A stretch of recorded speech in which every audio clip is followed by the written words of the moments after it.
Miladiya 1482 yili Oqsu, Ko'klam fasli.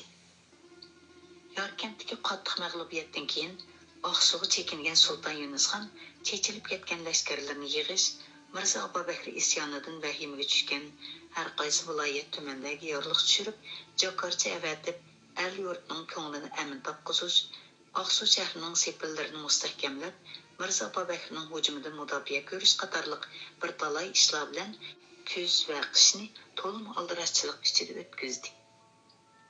Bu yil atyoz boshlanishi bilan har qaysi viloyat, shahar, tumanlarga avatgan oyg'oqchilarning yetkazgan ma'lumotlari Sulton Yunusxonning ko'nglini to'liq g'ash qilib qo'ydi.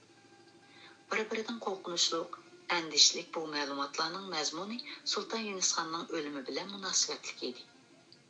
Yorkentdagi mag'lubiyatdan keyin taraf-tarafga pitirib ketgan shahar lashkarlar har bir qo'nalg'u o'tanglarda, shahar bozor, yez qishloqlarda Sulton Yunusxonning qazo qilganligini, uning muborak dinidan kesilayotgan kollasini Mirzo Abubakr sarkarlarining naysining uchiga sanjib sazoyi qilganligini, bu qabohatni o'z ko'z bilan ko'rganligini hikoya qilib mengishgan edi. Garchi Sulton Yunusxon Oqsuga kelibla har qaysi viloyat, tumanlarning, amir baglarning ko'nglini tinchitish, xalqni xotirjam qilish uchun o'zining hayot ekanligini bildirish maqsadida yorliq tushirgan, jo'qorcha mong'dirgan bo'lsin, lekin oddiy avom orasiga tarqalgan o'lim xabarini tasdiqlamagan edi. Oyg'oqchilarning yetkazgan ma'lumotidan qaraganda, bir qism yurtlarning amir baglari bu fitna fasodlarga ishinib, pat yaqinda taxt saltanatni qo'liga olish ehtimoli bo'lgan Mirzo Abubakrga sadoqat bildirish ko'yiga tushgan edi.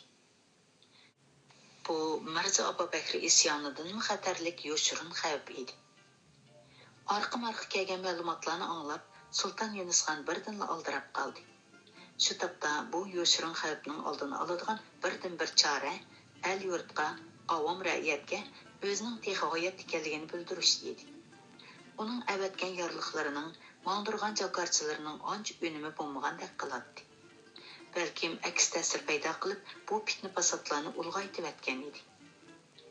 U qanday qilish haqida uzoq bosh qatirdi. Mirzo Abubakr degan tuzkorni yolg'on qalla helisining ta'sirini yo'qotishning birdan-bir chorasi.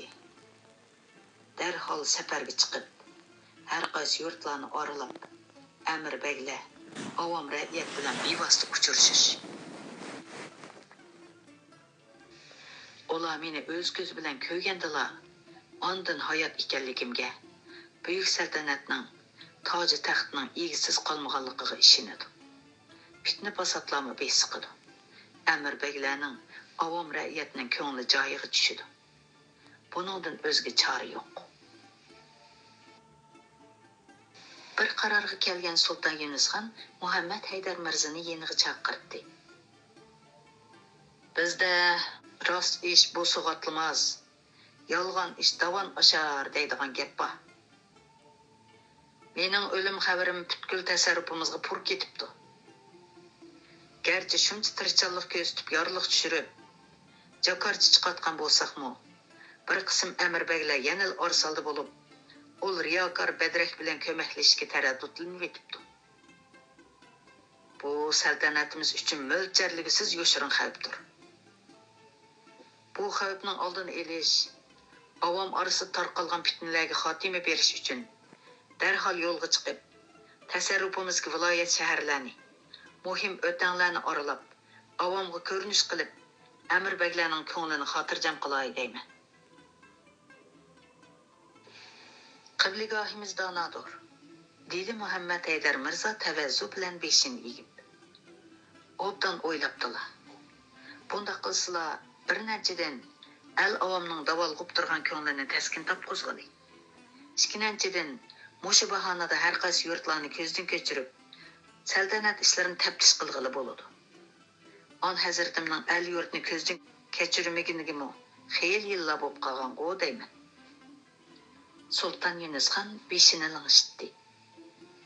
Ore, mushu bahonada al yurtning ahvolini o'z ko'zim bilan ko'ray.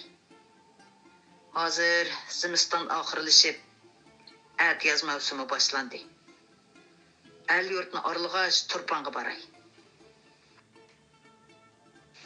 Çoğun Xanzadəm Məhmud xan bu yıl qışını Turpanda ötküzübdü.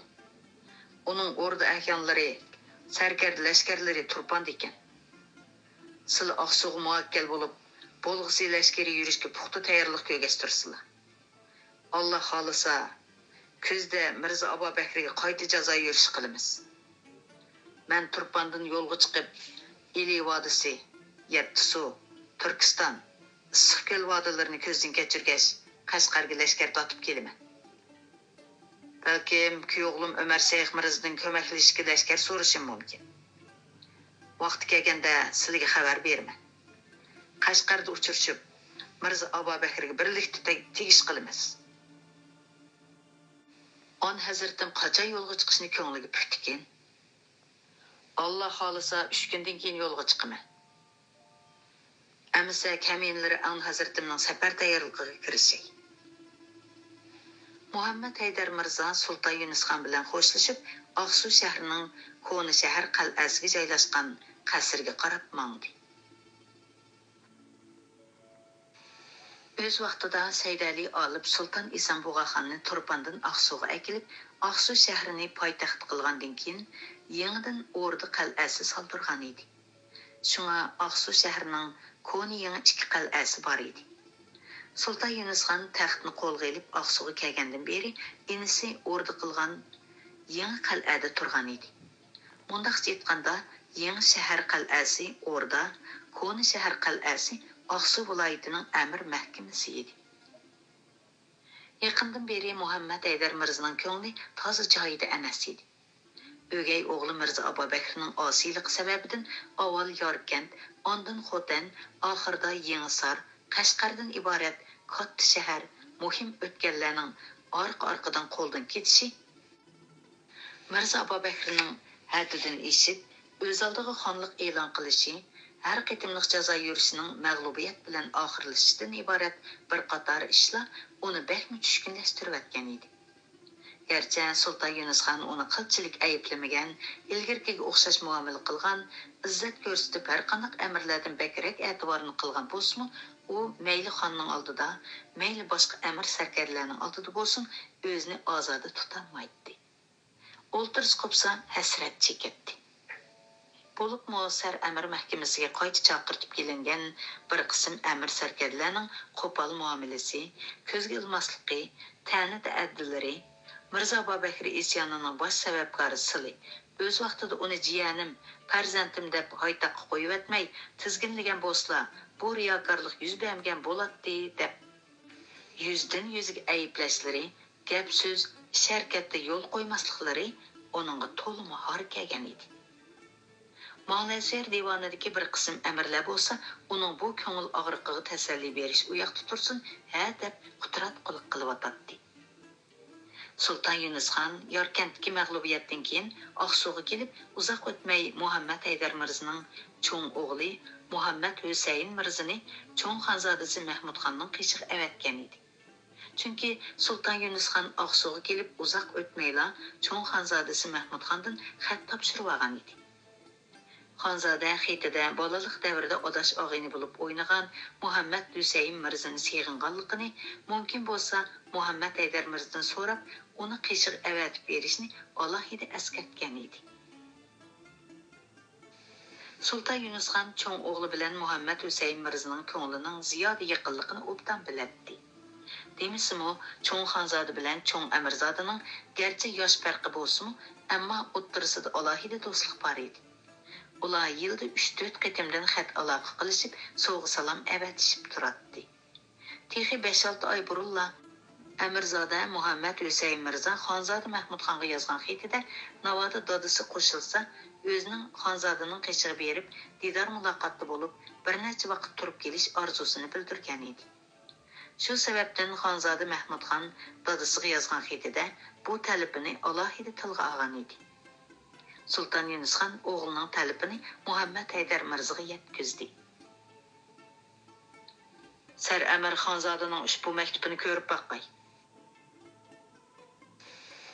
On hazratim marhamatlikdir, dedi Muhammad Haydar Mirza xatni o'qib bo'lib. Xonzodamning orzusi shu bo'lsa, kaminlari ming murod rozman. Atalarning do'stlik sadoqatini farzandlarimiz texmi mustahkamlab voyaga yetkazsa ajab emas. Buni sharaf deb bilgaymiz. Muhammad Haydar Mirza әмділ 13-14 yaşının qarısını ağan oğludan ayrılışqa közü qiymisimi, yanılı onu yolga sep qo'yish niyetiga kelgan va bu ishidan to'liq memnun bo'lib, Mirza Abubakr isyoni sababidan ko'ngliga soy tashlab turgan g'ashliklardan xeyli yengillab qolgan edi. Biroq Sultan Yunusxon bilan Muhammad Haydar Mirzaning nazarida yaxshilikdan bishorat deb qaralgan bu ishlarga Malay yer mahkamasidagi bir qism amirlar yomonlikdan bishorat deb fatvo chiqarishdi. Xon oliylarining cho'ng amirzodini cho'ng xonzodining qishiq avatishida boshqa biror mudday bormi qandaq? Po'soq qudi so'ralgan bu savol Muhammad Haydar Mirzaga g'alati tuyuldi. Qandaq deydilar, dedi u dargumanda bo'lib.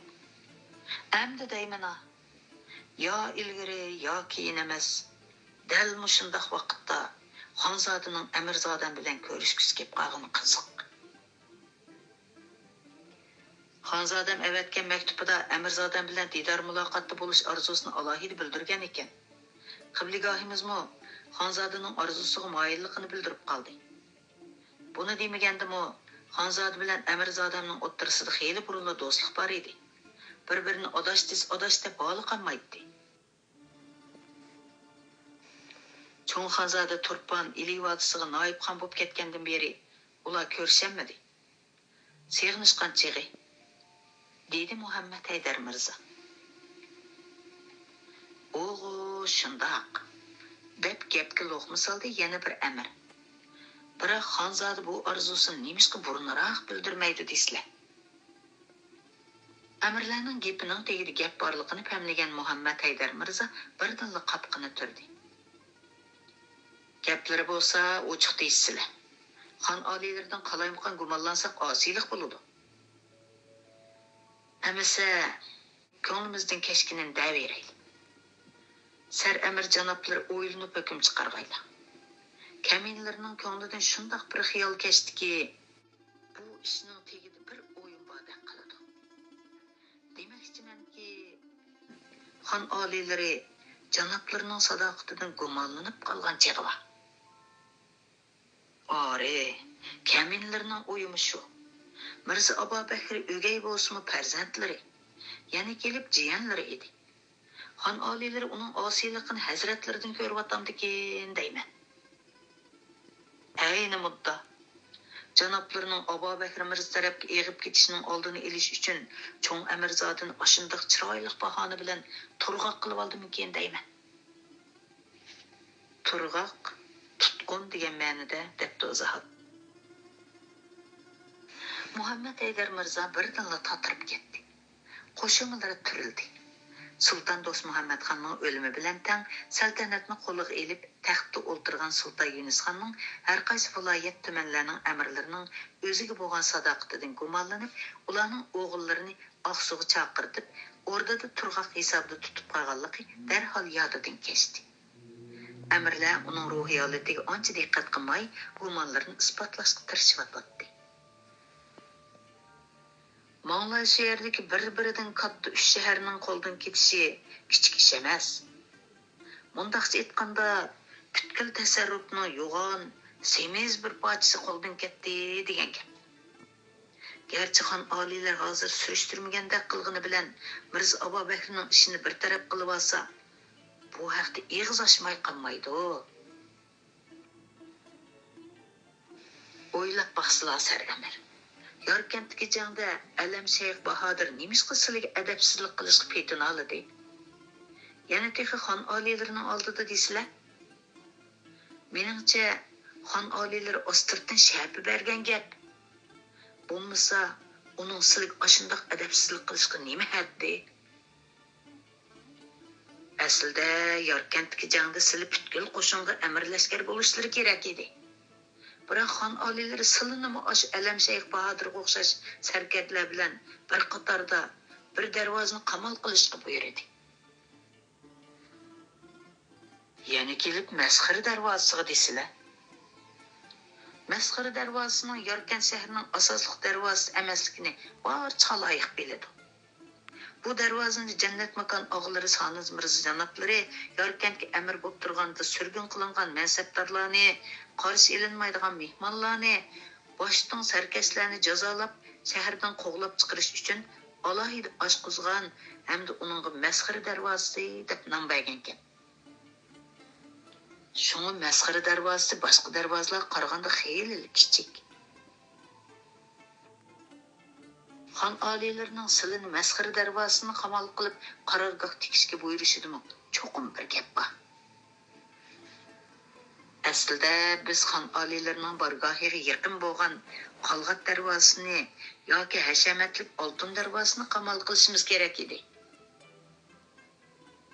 Xon oliylari silini o'zidan qasddan chaplashtirgan gap. Ko'nglida ishonch bo'lmagandan ashundoq bo'ladi-da. Navoda biz Qalg'at darvozasini qamal qilgan bo'lsak, bundoq og'ir mag'lubiyat yuz bermaydi. Ol jangda imotchi bo'lish talablarini Alam Shayx Bahodir qo'pollik bilan rad qilib xon oliylari lomjim demidi. Mana endi Amirzodamni chandurmay turg'oq qilib siladan ayirib etdi. Muhammad Haydar Mirza amirlarning bu bildirlashlarini anglab berishga toqat qildi. Og'izlarini yumishsizlar. Bu degan riyokorlik. Bizning xon oliylaridan gumonlanishga haqqimiz yo'q. Hozir taxt saltanat og'ir tahlikada qoldi. Xon oliylarining ko'nglimi joyida emas. Bundaq nobop so'zlarni endi tilga olmag'aysizlar. Amirlar jim bo'lishdi. Biroq ular Muhammad Haydar Mirzaning ko'ngliga cho'ng bir gumonni tashlab qo'ygan edi. Sodda, tuzko'ngil, birovlarning gapiga oson ishinib qolgan Muhammad Haydar Mirza og'zida shundoq degani bilan ko'nglida ularning bu gumonlarini tasdiqlab o'tdi. Shundaqdimi Sulton Yunus xonga bo'lgan ishonchini faqat yo'qotmadi. Kuz va qishni oshunda xom yog'ish chivag'andek xoromush holatda o'tkazdi. O'g'li tug'ilgandan beri buncha uzoq vaqt ayrilib boqmaganlik uchun seg'inish o'tlari yurakini o'rtatdi. Qaytirib kelish talabini Sulton Yunus xonga deyishdan xijil bo'ladi. So'g'uq tinch aman chiqib ketsin. Alloh xolasa yozg'ichi cho'qim qaytirib kelgan. Shu chaqda xon oliylari uni qaytirib kelishga ijozat bersa, ol amirlarning gumonlari xato bo'lgan bo'ladi. Navoda ijozat bermasicha. Muhammad Haydar Mirza bu xiyolining oxirini davomlashtirishga jur'at qilolmaydi.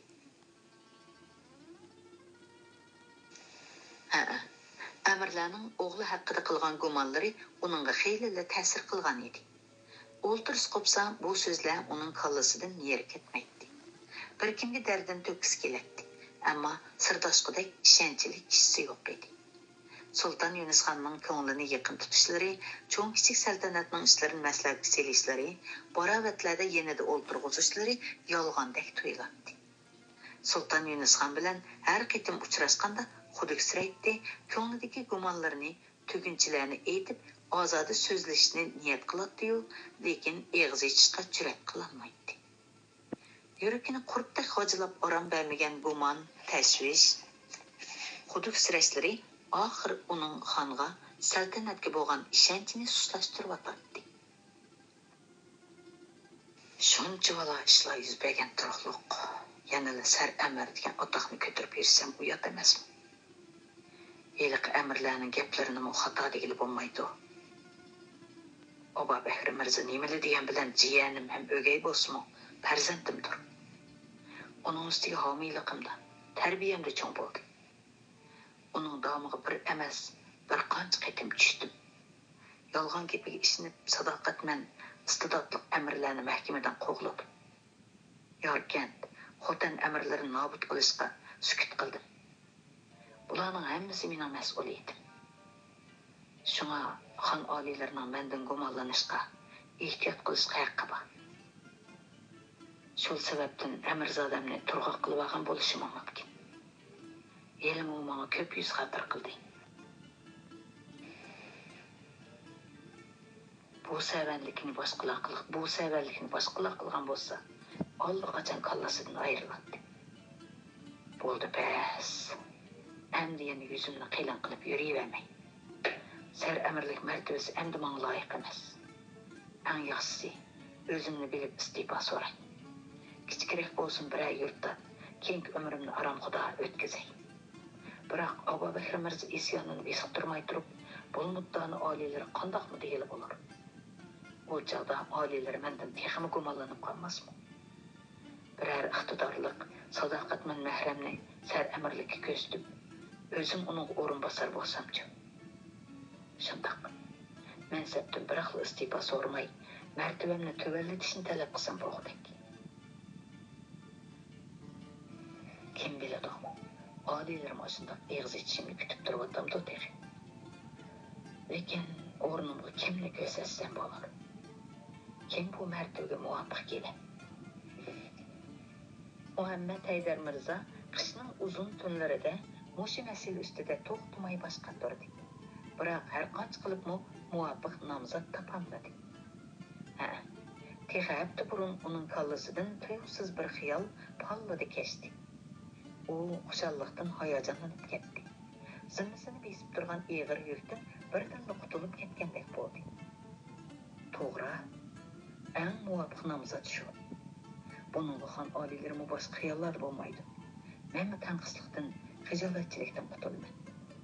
Uning sadoqatmanlik bilan xizmat qilsam bo'ladi emasmi? Muhammad Haydar Mirza bu muddasini Sultan Yunus Xonga bildirmoqchi bo'lib, yana yoltiyib qoldi. To'xta. Avval o'z bilan so'zlashib baqay.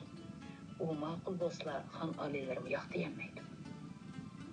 Muhammad Haydar Mirza sar amirlikka tanlagan bu nomzod boshqa bir emas, dal Sultan Yunus Xonning 16 yoshlik ikkinchi xonzodasi Sultan Ahmad Mirza edi.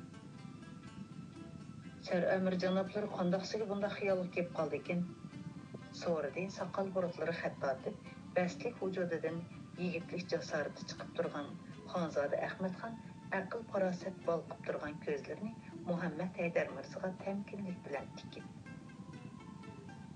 U xonzodaga ko'nglidagi xijolatchiliklaridan tortib, o'y xiyollargacha qoldirmay so'zlab berdi. Bu taklifimni xonzodamning rad qilmasligini umid qilaman. Xonzoda Ahmadxon bir pas xiyol surib olgandan keyin beshini ko'tardi. Agar rad qilsam-chi? Muhammad Haydar Mirza qat'iylik bilan javob berdi. Navoda rad qilsalar, kaminlarga boshqa amal yo'q. Xon oliylardan istifa so'rab oddiy avom bo'laman. O'zlarini bunchalar ayblab xijolat tortib yurishlarining hojati yo'q edi, saramir.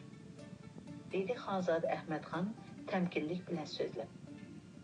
Abu Bakr Mirzaning riyokorligi janoblar bilan haqiqatan munosabatsiz. Chunki u kichik bola emas, balkim o'ttirsa bo'lib qolgan odam. Yana kelib, bundoq qilishni uning usuli o'rgatmagan. Hatto o'z otasiga tuzkorlik qiladigan farzandlarmi bor. Misolan olayli, ayni vaqtda Xonzoda Abdullatif xonmi taxt saltanat da'vosi qilib, otasi Mirza Ulug'bek oliylariga osiylik qilgan, hatto qotil bo'lib, otasining hayot shamini o'chirgan ekan. Bu tuzkorlikning sababini ul baxtsiz Mirza Ulug'bek oliylaridan ko'rishimiz kerakmidi? Deganlari to'g'ri Xonzoda. Dedi Muhammad Haydar Mirza biroz yengillab. Ammo Abu Bakr Mirza bilan ul Xonzoda Abdullatif xonni selishtirg'il bo'lmaydi. Gerçi Abdullatif xonning otasiga taxt saltanat da'vosi qilishi xato bo'lsa-mu, lekin u yanali Xonzoda. Yana kelib valiahd edi. Ashu saltanat toji taxt aman shuning bo'ladi. Uning faqat aqlsizlik, diyonatsizlik qilib oldirab qolgan yeri bor. Ammo Abu Bakr Mirzaning bo'lsa, bu saltanat toji taxtda qilchilik haqqi yo'q. So'ng uning taxt saltanat da'vosi qilishi bema'nidir. Chunki ajdodimizdan tortib mayli buzilkvar bobimiz Amir Bulaji, Ulusbek Xudoydod, mayli Amir Saydali olibla bo'lsin, bu buyuk saltanatning qudratli hukmdorlari bo'lmish xon sultonlarga navkarlik majburiyatlarini sadoqatmanlik bilan ado qilib kelgan xolos. Abu Bakr Mirza'nın bu qilmishi munofiqlikdir. Xonzoda Ahmadxon ündemedi. Turqidan qiyin bir masalani mulohiza qilayotganligi chiqib turadi. Muhammad Haydar Mirza gapini davomlashtirdi. Shuncha bola kechirgisiz ig'ir gunohlarimni yuzimga solmaganligi, surishtirmaganligi uchun xon oliylaridan cheksiz minnatdorman. Agar bu gunohlarning 10dan biri boshqa amirlardan sodir bo'lgan bo'lsa, xon oliylar allaqachon kallasini olgan bo'ladi. Hech kimning saltanat qonun tuzumlarining sirtida turib olishga haqqi yo'qdir. Har kim o'z gunohining javobini berib yasoqqa tortilishi kerak. Xon oliylarining kamini nökeriga mehribonligi shaksizdir. Ammo men bu sar amirlik martabasini ko'tarib yuzimni so'rin qilib yuraveradigan bo'lsam, boshqa amirlar fitna qilishadi. Mahramlarga ikki ko'zli qardi deb qovg'a qilishadi. Hatto boshtonlik qilib saltanat ishlarida turli savalliklarga yo'l qo'yishdanmi yiqmaydi. Bu hol saltanatimiz uchun ziyonlidir. Kaminlari bundan keyin yuz berish ehtimoli bo'lgan har qanday savalliklarning oldini olish, boshqalarga ibrat qilish, ularning noroziligini tugutish uchun bu yo'lni tanladi. Shunga bu niyatimdan hargiz yanmayman. Haqiqatan oliyjanob ekanlar sar amir, dedi Xonzoda Ahmadxon qoyilligini bildirib. Xon otam har qachon sadoqat bobida so'z ochsa, janoblarni misol qilishni unutmaydi. Ham bizga janoblarning fazilatlarini o'rganishimizni topilaydi. Mana bugun o'z ko'zim bilan ko'ryapman. Xonzodamdan shuni o'tinamanki, kamillarni yana tanqislikda qo'ymasınlar. Bu martabaga sizdan loyiq kishi yo'qdir. Mana shu yerga buyuk tasarrufimizning katta viloyatlari joylashgandir. Mana shu yerlar tasarrufimizda bo'ladi ekan. Saltanatimiz hargiz zabunliqqa yuz tutmaydi. Shunga bundoq muhim tasarrufni ishonchsiz kishilarga topshirishga hargiz bo'lmaydi. Uning ustiga hozir Xonzodamning yeshimi yigitlik mavsumiga yetdi. Hamda hadisli xon oliylarining orqasidan agishib yurmay, saltanatning muhim ishlarini zimmalariga elishtir kerak. Suv kirmay turib suv uzishni o'rgangili bo'lmaydi. Hozirdan boshlab yurtlarchilik ishlariga aralashsin. Tasarrufimizning zimini keng. Uni boshqarishga xon oliylar yetishib bo'lolmaydi. Cho'ng Xonzoda hozir Turponni markaz qilib Qumul, Iliboliq, Yettisu, Turkiston, Issiqko'l vodiysidagi zaminlarga shig'dor bo'lib turyapti. Shig'dor vakolatan boshqaruvchi deb izohladi. Sizlar manglar sher vodiysiga shig'dor bo'lib bersizlar, oliylarning yuki yengillaydi. Sizlarga ma'lum, oliylar har qachon shahar diyor orzusida bo'lib keldi. Maylini har qachon katta shaharlar tatib turdi. O'z vaqtida Aqsuda katta imoratlarni bino qildirish orqali Mavlay sher tavasida Samarqand, Heratdek katta shahar qurish muddasi bor edi. Biroq yoylab dalalarda yashab o'rganib qolgan bir qism amirlarning ro'yiga berib, bu orzusidan voz kechishga majbur bo'lgan edi. Qashqar, Xotan, Yorkand, Oqsu, ota ajdodlarimiz bino qilgan katta shaharlardandir. Uni qaytarib olib texnik obodlashtirish zimmalariga yuklangan parhizlardandir. Xonzoda Ahmadxon Muhammad Haydar Mirzaning ko'ziga ishonch bilan qaradi. Bundoq deb turvaslar takliflarni yerishga amalsiz qoldikmi? Rost gapni qilsam, Mavlay sher vodiysi haqiqatan mehrim cho'nqurdi. Taklifimni qabul qilganliklariga ming tasanno, dedi Muhammad Haydar Mirza o'rnidan turib. Kaminlarni ig'ir mushkulotdan qutuldirdilar.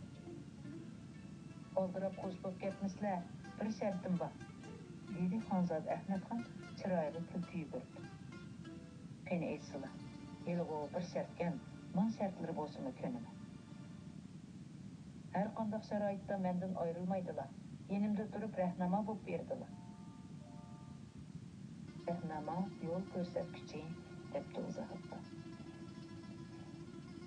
Alloh guvohki, Xonzodamdan hargiz ayrilmayman. Yonlardan bir qadam nari ketmayman. Garchi rahnamo bo'lishga salohiyatim to'shmasimi, tegishli maslahatimni hargiz oymayman. Muhammad Haydar Mirza Xonzoda Ahmadxonni qoyil qilgandan keyin Sulton Yunusxonga taklif berish uchun muvofiq fursat kutdi. Әмма айвақчыларның әрқайсы yurtlardan өткерген мәлуматлары Sultan Yunus xanны ciddileştirip koygan idi. Xanның kayfiyatının joyida emasligini ko'rib, ha deganda eg'iz ichishga jur'at qilolmadi. Mana bugun o'ylamay yerdan Sultan Yunus xan uni chaqirtib, o'zi haqida tarqalgan fitna fasodlarni besib turish uchun el yurtni aralab, Amir Beglar bilan ko'rishish muddasini bildirdi. Buni anglab Muhammad Haydar Mirzo birdanla aldirab qoldi. Kichik xonzoda Ahmad xonni sar amirlikka tayinlatkizib olmasa, xonning yurt aralab qaytib kelishini kutishga to'g'ri keladi. Biroq u Sultan Yunus xonning chiroyli parishonligini ko'rib, ko'nglidagini bildirishdan yana yoltib qoldi. Chunki Sultan Yunus xon bunday kayfsiz turgan vaqtda uning taklifini rad qilib o'tishi mumkin edi. Xon yo'q dedimi, bo'ldi. Qayt eg'iz ichish mumkin emas edi. Har qanday hukmdorning hukmidan osonlikcha yanmaydiganligini u obdan bilardi. Oliylarning kayfiyati tozi yaxshi emas qiladi. Alloh xolos adatiyan eg'iz ochay. O'ylaganlarimni qoldirmay etib tushundiray. Balkim oliylarim yo'q deb turolmas. Muhammad Haydar Mirzo ana shunday xiyol bilan Koni shahar qal'asidagi sarayga qaytib keldi.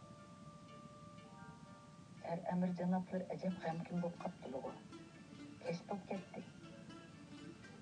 Koni shahar qal'asiga qaytib kelgan Muhammad Haydar Mirzo ati Sultan Yunus xon bilan ko'rishganda deydigan gaplarini ko'nglida tushirib, kunning kech bo'lib ketganini to'ymay qolgan edi. U xiyolini yig'ishtirib beshini ko'tardi. Malayziya mahkamasidagi amirlari xuddi chaqirib qo'ygandek oldida qo'l baqlab turardi. Kech bo'lgan bo'lsa ketmay nimaga turasizlar? Hammalar sarayga g'ushlabsizlar bu. Ish kuchinglar bormidi? Ish kuchimiz yo'q. Dedi Ali Shukurbek. Lekin yo'lda bir gapni anglab qoldik. Muhammad Haydar Mirzo eransingan holda so'radi. Qanday uchun gapgan u? Xon oliylar Oqsuvdan ketgidek. Xavrim bor. Dedi Muhammad Haydar Mirzo. Boy xon oliylarining dargohidan kelishim. Acaba sar amir janoblar bunga g'alatilik his qilmadimi? Muhammad Haydar Mirzo Ali Shukurbekka qatqini tildi. Nima g'alatilikkan u? Xon oliylari lashkarlarning hammasini ilib ketgidek. Muhammad Haydar Mirzoning endi rasmiy ochiq keldi. Shundaqdimi o'zini besvelib javob berdi. Oliylarning bexatarligi uchun shundoq qilmoq zarur. Oho, rost. Dedi Ali Shukurbek tilini chaynab. Ammo Yorkandagi mag'lubiyatda aslidan ayrilgan ul lashkarlarning tayli bekmi yomon. Ular mangar vaqtida shaharni bulg'udek. Xon oliylarim ularning ko'nglini moyil qilish uchun sukut qilarmish. Nadimmi anglaydigan sizlar shundoq fitna fasodlarni? Dedi Muhammad Haydar Mirzo amirlarga g'azab bilan tikilib. G'azab qilmag'aylar sar amir janoblari. Dedi ishkosi Mirzo Qamirdan bo'g'lab tamkinlik bilan eg'iz ichib. O, hargizmi fitna emas. Ishonchlik bir yerdan olib. Xon oliylar Oqsuvdagi xazinani butunlay etkazsa mayli. Yana to'ldirib olib bo'lur. Ammo lashkarlar shahardagi avomni bulan-bulan qilib ketsa, uni ziynini to'ldirib olmoq tez. Agar bulan uchraydigan bo'lsa, bizdan ro'yi qaytadi. Mirzo Abubakirning Oqsuvga yurish qilish uchun qilich yalang'ochlab turayotganligi o'zlariga ayon. Navoda avomning ro'yi yenib Mirzo Abubakir taraf eg'ib ketsa, Oqsuvni saqlab qolmoqimizni tasga tushadi. Bu chaqda xon oliylarining oldida hijolat tortadigan yana sili bo'ladi.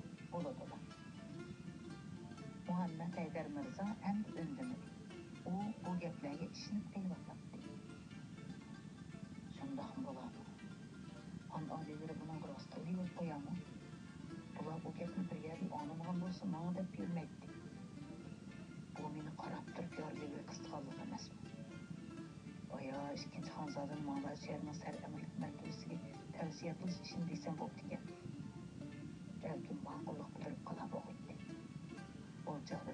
şəhərlərini avamlı bulaşdan qət'i tosuydu. Әмді қандақ қылсам болады.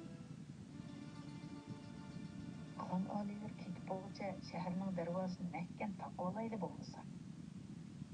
Mirza Qamariddin Tug'laqning bu taklifi Muhammad Haydar Mirzaning xiyolini bölüverdi. Unda qısaq bo'lmaydi, dedi Ali Shukrbek. Bunun xonga osiylik qilganlik bilan farqi yo'q. Xon aliler g'azab qilib qolsa, yomon ekan jinimizni tikib qo'yamiz. Undaq deganlari bilan Sar Amir janoblarini o'ylab qo'ymasaqmi bo'lmas? Cho'ng Amirzada Muhammad Husayn Mirza Cho'ng Xonzodaning yanada turibsa, Muhammad Haydar Mirzaning quliqiga ularning keyingi gaplari kirmadi. O'g'lining ismini anglab diqqati chechilgan, qallasi qo'chilib ketgan edi. Uning jim turganini ko'rib, amirlar yana bas-basda aql ko'rsatishga boshladi. Yoki bo'lmasa kichik xonzoda Ahmadxonni oldib chiqib, Qo'ni shahar qal'asiga qamab olaydi. Ashunday qilsak, xon oliylar lashkarlarni shahar bulashdan to'saydi. Buni bo'ladigan chora ekan. Xonzoda Ahmadxonni Oqsuda tutib qolsak, Sar Amir janoblarining amirzodasini bexatar bo'ladi. Xon oliylar hozir o'z ustidagi yolg'on kollivistdan kelib chiqqan o'saklarni besiq turishga oldirayotganda Xonzodasini ep ketaman deb vaqtini zoya qilishni xohlamaydi. Sultan Yunus xonga kichik xonzoda Ahmadxonni Malayziyaning Sar amirligiga tayinlatish taklifini qabul qildirishga ko'z yetmay o'tirgan Muhammad Haydar Mirzaning qo'llisiga amirlarning maslahatidan palada bir aql keldi. Bo'ldi, sizlar ortiq ishga aralashmanglar. Xonzoda bilan o'zim so'zlashib boqay. Xonzoda qo'shilmay qolsa-chi? Muhammad Haydar Mirza ishonch bilan javob berdi. Andish qilmanglar. Xonzoda bizga cho'qim yordam qiladi. Xon lashkarlarining qadimi yetgan shaharlarni bo'lang-talang qilib ko'nib qolganligi, buningga xonning yo'l qo'yganligi Muhammad Haydar Mirzaga ayon edi. Ammo shu topda o'g'lining taqdiridan voyim yeb, aqli kesilib ketgan Muhammad Haydar Mirza xon lashkarlarining o'z tasarrufidagi shaharlarni bo'lmaydiganligini, faqat jang qilib olgan shaharlarni bo'lang-talang qilganligini esiga olmagan edi. Uning ko'nglidan o'g'lini Sultan Yunusxon turg'oq qilib oldi degan xiyol texcha tal-tupus yo'qolmagan edi. Hurmatli o'quvchilar, bugun kitobni o'sha yergacha o'qib beray. Ko'ngil qo'yib olganinglarga rahmat. Xayr xo'sh, omon bo'lgaysizlar.